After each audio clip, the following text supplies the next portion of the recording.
কি কথা বললি রে ভাই, কথাগুলো আমার কলিজায় লেগেছে ভাই। এই প্রবাসী ভাইয়ের কথাগুলো সবাই একটু শুনে যাবেন। তুমি তোমার জীবনে সবচাইতে বেশি কাকে ভালোবাসো? প্রত্যেকটা পুরুষ এই কথার জবাবে একটা কথা বলবেন।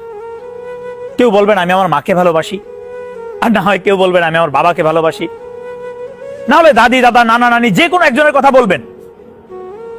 আজ পর্যন্ত আমি আপনাদের কাছে একটা প্রশ্ন করি, আজ পর্যন্ত এমন কোন পুরুষকে পৃথিবীতে জন্মেছে যে তাকে যখন এই প্রশ্নটা করা হয় সে এক কথা একটা জবাব দিছে যে আমি আমার স্ত্রীকে ভালোবাসি?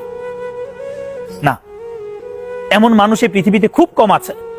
তবে সেই প্রশ্নটা, এই একই প্রশ্ন যদি কোনো নারীকে করানো হয় বিয়ের পর, সেই নারী কোনো কিছু চিন্তা না করে একটা কথা ডিরেক্ট বলে দিবেন, আমি আমার স্বামীকে ভালোবাসি, আমি আমার স্বামীকে ভালোবাসি।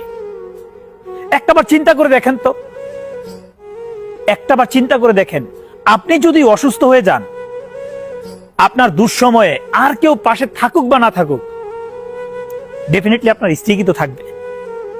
তারপরে আমরা এই কথাটা মানতে নারাজ।